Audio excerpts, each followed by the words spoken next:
Private power and infrastructure board کے managing director Shahjahan Mirza کا کہنا ہے کہ ملک میں موجودہ ٹرانسمیشن سسٹم متبادل توانائی کو سپورٹ نہیں کرتا۔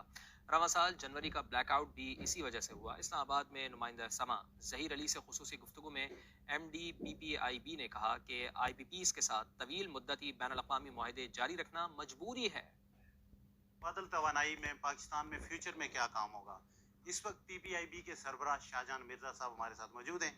ہم ان سے جانتے ہیں کہ کیا کیا کام ہو رہا ہے اور رینیویبل انرجی پاکستان کا فیوچر ہے، اس پہ وہ کیا کام کر رہے ہیں۔ اس وقت اگر ہم دیکھیں تو ہمارے پاس جس کو ہم کلین انرجی کہتے ہیں وہ تقریباً 31% ہے، ہم نے اس کو 62% پہ لے کے جانا ہے۔ ہر سال سسٹم بیٹھ جاتا ہے، اس حوالے سے کیا کیا کام ہونا چاہیے؟ اس کی ڈیجیٹائزیشن، اس پہ بھی کام ہو رہا ہے، کیونکہ جب یہ ہم بہت زیادہ رینیویبل انرجی گریڈ میں لے کے آتے ہیں تو جیسے آپ نے دیکھا کہ جو جنوری میں سال ایک وہ بریک ڈاؤن ہوا تھا پورے ملک میں، تقریباً 1.5 دن کا بلیک آؤٹ ہو گیا، تو یہ جو رینیویبل انرجی ہے اس کی اپنی ایک ریکوائرمنٹ ہوتی ہے، یہ minute to minute second to second change ہوتی ہے۔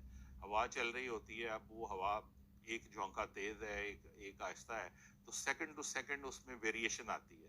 اس کے لیے آپ کے پاس ایک آٹومیٹک جو ہے ڈیجیٹائز گریڈ ہونا چاہیے جو اس کو ایڈجسٹ کرے، کیونکہ جب وہ ایک قسم کا وہ جرک لگتا ہے نا سسٹم میں، تو پھر وہ سسٹم سم ٹائم بہت بڑا جرک ہو تو کلیپس کر جاتا ہے۔ ہم نے اپنی کیپیسٹی تقریباً ڈبل کر لی، امید ہے کہ اگلے سال کے آخر تک آٹومیٹک پلانٹس کو آن آف کرنا، تو یہ سارا سسٹم جو ہے امید ہے انشاءاللہ کہ اگلے سال کے آخر تک جو ہے نا یہ لگ جائے گا، پھر ہمارا گریڈ جو ہے بہت بہتر ہو جائے گا۔ ابھی جو ہم دیکھتے ہیں نا کہ ان شیڈیول لوڈ شیڈنگ ہوتی ہے، بند کرنا پڑتا ہے، تو یہ ساری چیزیں انشاءاللہ اس سے بہتر ہو جائیں۔ ہمارے جو کانٹریکٹ ہوئے وہ آئی پی پی سے وہ لانگ ٹرم کانٹریکٹ ہے، اب ان سے انٹرنیشنل کانٹریکٹ ہیں، انٹرنیشنل لا کے انڈر بھی ہیں، تو ان کو ہم ایز اے کنٹری جو ہے اس کو بالکل ہم چھوڑ نہیں سکتے، ہمیں اس کا کوئی رستہ نکالنا ہے کہ وہ آئی پی پیز جن کے ساتھ لانگ ٹرم کانٹریکٹ ہیں وہ جا کے کچھ نہ کچھ بجلی جو ہے مارکیٹ میں بیچیں۔ مارکیٹ آتی ہے تو پھر اس پہ بھی کام ہوگا۔ بیسیکلی ہمارا یہ ایک تصور بنا ہوا جی ہم بجلی بنوائیں نہ بنوائیں، ہم نے جو ہے وہ پیمنٹ ان کو کرنی ہے، ہم نے کچھ ایسے غلط کانٹریکٹ کر دی ہے۔ پہلی بات تو یہ میں بتا دوں کہ جہاں پہ ابھی تک ہول سیل مارکیٹ نہیں ہے ان سارے ملکوں میں یہی سسٹم ہے۔ کیوں ہے یہ سسٹم؟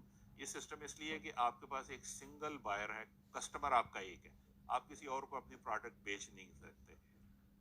آگے بڑھتے ہیں اور آپ کو بتاتے ہیں کہ